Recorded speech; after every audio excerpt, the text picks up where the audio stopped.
Hey, everybody, welcome back to another episode of Lead, Sell, Grow, the Human Experience Podcast. I am super excited to be here with you. So, I was on vacation last week. I'll probably skip a week between the shows, did not get to record, and that's okay. One thing I'm learning is that sometimes you just got to go with the flow. Sometimes it's just better to enjoy the present moment and not force things. Because when we force things, nothing good comes out. So that's my little wisdom. But today I want to talk about procrastination. And here's why I'm picking this as a topic. As many of you know, my company, The Goal Guide, I'm coaching, training entrepreneurs, mainly people who I work with are either executive leaders or entrepreneurs. And in some cases, what I'm learning about entrepreneurs, and I am one, by the way, but here's the difference, right? Here's the difference in why I say what I'm learning about entrepreneurs. So I'm an entrepreneur who grew up through the ranks of sales, through the ranks of selling. So when I got out of the Marine Corps back in 2007, I got into sales, and I've been in sales, and I've been in sales leadership for the longest, since 2007. I guess that's not the longest time, but it's been, gosh, quite a while, right? Was that I'm not a mathematician here, but probably 15, 16 years I've been in sales. And so it doesn't bother me to pick up a phone and call somebody. It doesn't bother me to just pop into a business and find out who the decision maker is and ask if they're available to come out and shake their hand and just introduce myself. I don't mind speaking in public. I don't mind speaking in networking events. I just, I think I grew into that. And so sometimes it's hard for me to realize that a lot of entrepreneurs didn't. So, for example, an attorney who runs a law firm and might have two attorneys may not be as comfortable in the field of selling as I am, but it's a necessary field for them to get to their next level. A nurse who starts a liquid IV hydration business was phenomenal at being a nurse and the needles and all that stuff, but is not comfortable making the calls. And so I'm coaching these types of entrepreneurs. And at the end of the call, at the end of our session, a lot of times it's like, all right, well, what can we do to increase business? And we figure out something like, all right, well, on your opening day, you had X amount of visitors. How many times have you reached out to them and asked them to come back, or thrown out a special or anything like that, or just wish them a happy New Year's? Like, people love a personal touch. And what I get on a coaching call are answers like, oh my God, that's a great idea. I'm going to call them. Like, wonderful. So we meet a week later. I'm like, hey, how did the calls go? I didn't call. Why not? I don't know. Did you schedule it? I did. Why didn't you call? I don't know. I know.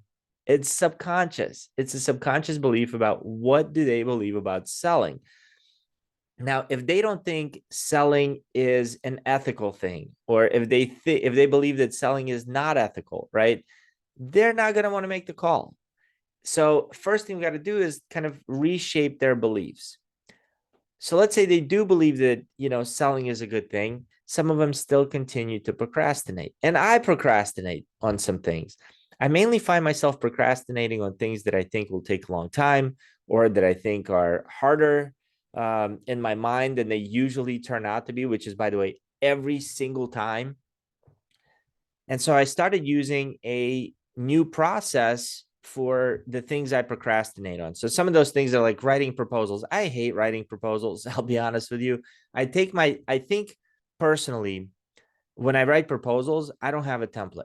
I might have a template for my cover sheet, but I literally write them all from scratch, because I feel like if I took all the time and got to the proposal stage with my potential client, it would be a shame to give them a template that I give to everybody else. Like, they're unique, their situation's unique. I'm going to create a unique proposal just for them. And this allows me to focus on their issue. So, but I don't like doing a proposal. So, but I have to do it. It's a necessary evil. And so you guys see my dilemma. So I catch myself procrastinating until it's almost embarrassing. If I may say, hey, I'll get you the proposal in like 2 days, and then 3 days have gone by, I haven't gotten them a proposal. I start feeling like not myself. I didn't do what I said I was going to do, and it forces me to sit down and do it. So how do we get past that, right? Because um, there is a way to not do that, and I found that way. I don't, now when I have a proposal, I'll share with you exactly what I do, not specifically with the proposal, but anything I procrastinate on, I'll share with you in this episode. Actually, 6 things to keep in mind, or 6 steps if you find yourself procrastinating. So buckle up, take out a piece of paper and a pen. If you're listening to me on iTunes or on podcast platform, first, thank you so much for being a loyal listener. Absolutely love you. And check us out on YouTube. I've been putting a lot of these on YouTube. Um, and I'm trying to grow that channel. So if you like the content, hit the subscribe button, hit the like button, leave me a comment, share this episode with somebody who you know is a procrastinator, because I guarantee you it's going to help them out. All right, here we go. And the other thing I started doing is, look, I'm not perfect. So I decided to actually write out notes for these shows and think into what I'm going to say, where before I would just, oh, this is on my mind and I'm just going to spitball it. I am now taking more time to deliver content that's well thought out. So hopefully you'll see that. And so if you see me looking down, if you're watching on YouTube, it's because I've thought through this. I got some steps here and I'm going to give them to you. Okay. All right. So here we go. Oftentimes when we want to change a habit, now, by the way, procrastination is a habit and we can change it. Oftentimes when we want to change a habit, what people typically do is they find things to do. They want to add stuff to their plate. Okay, I got to do this. I got to do that. I got to do that. And what I want to share with you is just hold on, slow down, take a deep breath. And before you start adding things, look at the things you should take away. The, the worst thing you need is more stuff to do.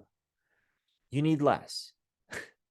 You need less activity. You need to let go of some of these things that you're already doing. So look at the things that you're doing that aren't getting you the results that maybe you don't need to be doing, right? Are they in alignment with your long-term goals? And get rid of those, all right? Now, procrastination can be a difficult habit to break. Most habits are difficult to break, but I'm going to give you 6 strategies that are going to help you. All right, here we go. Number 1, break tasks down into smaller, manageable steps. I think I shared with you guys in one of the last episodes when I was writing my book, and I am not the best writer at all. I've never written a book. The way I got that completed, and by the way, there was a lot of procrastination at first, was by breaking it down in small steps. So my goal was to write 400 words every single day, no matter what. Monday through Sunday, I wrote 400 letters. So in order for me to do that, I got up a little bit earlier because I like my brain just works the best first thing in the morning. And I started writing. Now, there were days where I just did not feel like writing. I wrote 400 words. There were days where it just flowed right through me and I wrote 4,000, 5,000 words. So break it down into small, manageable tasks. Now, here's what I'll tell you. This habit of procrastination, you didn't develop that overnight. Okay. It's not something that just started yesterday. It took you a long time to become who you are right now. So it's going to take intentionality and focus to get rid of that habit. You have to be intentional about it. You have to be aware when it kicks in, because what happens is it's so subconscious now, right? Like think about how you drive to, let's say, work, or when you're driving home from work or familiar place. Half the time you don't even remember the drive. You just kind of end up there because you're an autopilot. The subconscious mind takes over and you're an autopilot. What I'm asking you to do is recognize when you're procrastinating. Stop whatever you're doing and just inquire as to why are you procrastinating. Now, I'm a big fan of journaling. I think you guys know this. This is my best friend. Every single morning, I spend time getting my thoughts out on paper. One of the ways I journal, if I had this procrastination problem, which I did before, was I literally would start a blank page and I would write, why am I procrastinating on this? What's really holding me back? How will I feel if I don't get this done today? How will I feel if I do get this done today? Is it important for me to even do this thing? Right? Is it still in alignment with what I want? Am I procrastinating because this thing I need to do is not even important anymore? Should I just get rid of it completely? So you got to go through all that, right? So number one, break tasks down into small manageable steps. Number two, we want to schedule them. Schedule it on the calendar. So once I had, all right, I'm going to write this book. I wrote out the outline for each chapter. I had my main points for each chapter. And then I went to the calendar and I blocked off time that every morning I'm going to write from this time to this time. Some mornings I went longer, but I never went less than that amount of time. And before you know it, guys, once it's on the calendar, the task is going to get done. If you're like me, which you probably aren't, but most of you are going to get done something that you put on the calendar that you've committed to, right? And I'm not saying you're not like me because I'm somebody special. I'm saying you're not like me because you're very unique in your own way. And so schedule the tasks once you have them done, because a lot of times you have to get rid of stuff that was already there that wasn't serving you in order to add something new. And people skip that step, right? You can see that around New Year's. I'm going to start eating healthy. I'm going to start going to the gym. I'm going to read 52 books this year. And they don't put them on the calendar. It's never like, when are you going to the gym? I don't know. I know I'm going to go, but I don't know when. All right, well, you got to go. You got to put it on the calendar. I literally have like on my calendar, 3:15 wake up, meditate, journal, read. Sometimes if it's a guided meditation, I have the link in the calendar. I'm setting myself up to make it super easy to do. Work out at 5:15, work out with my group of guys. And some of them are probably listening now and they're like, yeah, right, he never shows up by 5:15. I'm usually there at 5:17. I'm known to start at 5:17, and I tell them it's because it takes me 2 minutes less what it takes them 45 minutes to do. That's all. I'm just a little bit better, I'm completely kidding you. All right, so number one, break the tasks down into small bite-sized pieces. Two, schedule the tasks. Now, one thing that both of these tasks or both of these strategies will require is intentionality on your part, is thinking time on your part. So literally schedule thinking time. What am I going to do in a week? This isn't going to be easy, guys. It's not easy. It's simple. It's not easy. Let me repeat that. It's simple, not easy, because it's very simple to just sit down and take a task and break it down. But we got so many distractions. We got so much we have going on, right? So when are you going to do that? If you're not intentional about changing this habit, if you're not intentional about breaking the habit of procrastination and becoming the type of person who doesn't procrastinate, it won't happen.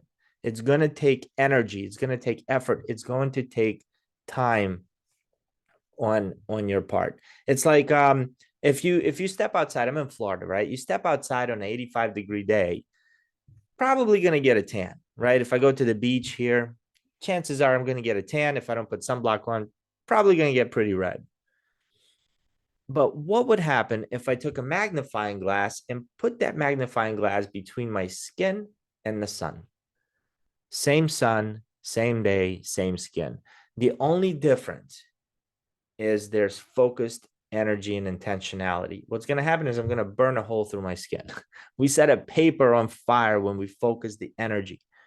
And the problem with most entrepreneurs is that we're so busy reacting to stuff that we don't schedule time to be proactive.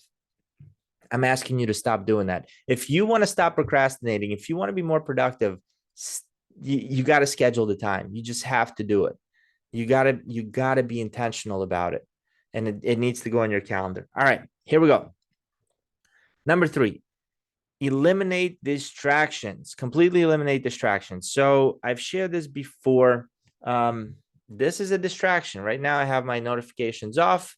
There are, I don't know what's happening. It's not ringing. It's not dinging. I turned off notifications on my MacBook Pro that's in front of me. And I know that there aren't going to be any distractions right now. And so if it's my time to work, that's what I'm going to do. Now, you might say, well, Eric, I'm in sales. Somebody might email me and, it's an important client. And that is the fastest way to get in trouble. Not get in trouble in a sense that, you're going to get fired for not emailing somebody back in time, but get yourself in trouble because you're no longer in control of your life. Think about that. Like any given moment, somebody comes in and they just say, stop focusing on what you're doing and focus what I need you to do. We never look at it that way, do we? We should, because there's something you want to achieve. There's a goal that you're going after. There are tasks that you must do. And could you imagine if somebody just walks in and says, stop doing what you're doing, you got to go do what I'm telling you to do? That, they can say that, but if you follow along with that, that's on you. Another day is going to go by. The task doesn't get done again and again and again because you're continually reacting to things. It's just going to cause frustration, stress. It's going to make you feel less than you really are. And all you're doing is running after other people's needs and making sure that that happens for them. So the time you block off, look at it as time with your most important client.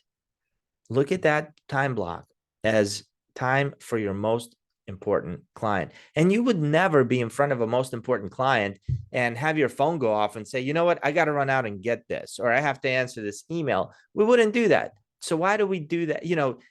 We don't think, they're going to get mad at me if I don't answer the email right now. I have to answer it. No, we know they're not going to get mad because you're in a meeting. Well, when you're with yourself, you're in a meeting. So eliminate the distractions. All right. So number one, break tasks down into small, manageable steps. Number two, we're going to schedule our tasks. They got to be on your calendar. That's where the get shit done list comes in. Here's mine for today. I woke up first thing this morning, got it, boom, GSD. Podcast right there. Podcast and overcoming procrastination. Boom, right there. I'm going to check that off as soon as I'm done. I did the video for my friend Brandon, he asked me to do, and I did my workout. Boom, checking off a few things already. These are the things I needed to get done today. From here, it went onto my calendar. I knew what time of day I'm going to do them. I don't want, I'm not going to pop my calendar open, but this stuff works because it's one, the first thing this morning after I meditated, after I journaled, I said, okay, what do I need to get done today? Some of these things were already in my calendar. I put them in. Others I've added. Now I know this is what, if I get this list done, I've had a successful day. That's how I know if my day was a success or failure. The problem is most people just go through the day reacting to things. And you don't want to be that person. If you're listening to this podcast, you don't want to be that person. You don't want to be like 90% of the people out there, like the masses, right? Sometimes when we follow the masses, the M is silent. We're just following what. All right. So break tasks into smaller, manageable steps. 2, schedule the tasks. 3, eliminate distractions. Number 4, use the 2-minute rule. This has been a life changer for me. And the 2-minute rule simply says, if a task is going to take you less than 2 minutes to do, just do it. So for me, it was emails, right? I would push every email to like this time block when I read emails. What would happen is I would go days without looking at those emails. Some of them were important, right? I would simply scan it, and not a good way to do it. Instead, when an email comes in or something comes in that I can handle right away, I just handle it. If I'm available, I handle it. Someone needs something, if I can do it, I'll do it. If I have something else going on right at that time, I don't do it. So 2-minute rule. If it takes you less than 2 minutes, just do it, get it off your plate. You don't want to put more stuff on your plate. You want to get stuff off your plate. So that's a great one. So that was number 4. Number 5, reward yourselves for the wins. What do I mean by that? So I've James Clear has the Atomic Habits book, and I can't remember the gentleman's name, wrote another awesome book on habits. I just saw an interview with him and I think Ed Milet.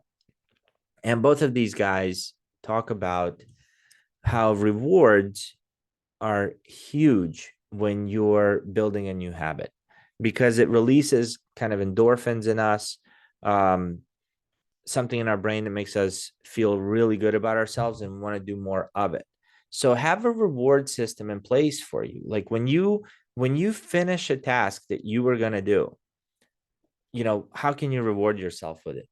Maybe you go have a fruit or a piece of chocolate, or I don't know what it is for you, whatever your reward is. Hey, that was an awesome job. High five to myself, right?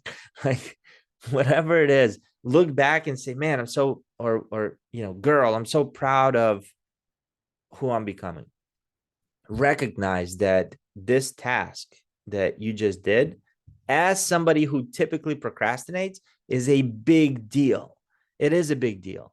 It's a big deal that you're overcoming, you're changing yourself. Feels great. So I got to tell you guys, I quit drinking. It wasn't a New Year's resolution. I think I decided to quit drinking completely on January 5th. It's March 22nd as I'm recording this right now. So January 5th, I quit drinking, and I was a drinker. Like my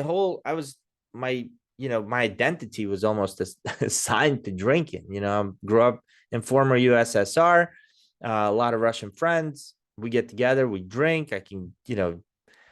I enjoy social drinking. I wasn't like a lush drinking 5 times a week, but 2, 3 times every week. And when I drink, I was really good at it.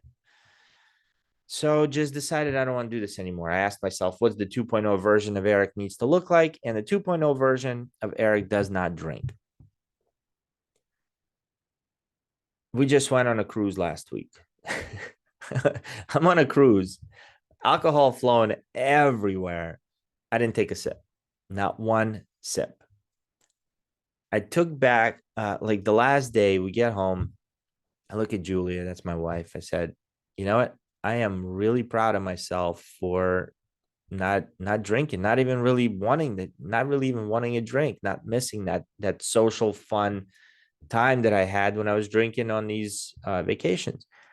And she responded with, I'm so proud of you. That was amazing. I can't believe it. She's like, it's one thing to say you're going to do something. It's another whole different thing to do it. She said, honestly, I didn't think you were actually going to stick to it. Super proud of you. That made me feel really good. I got to tell you, the fact that she said it made me feel good. The fact that I said it made me feel really good. Recognizing that it was a big deal made me feel really good and accomplished.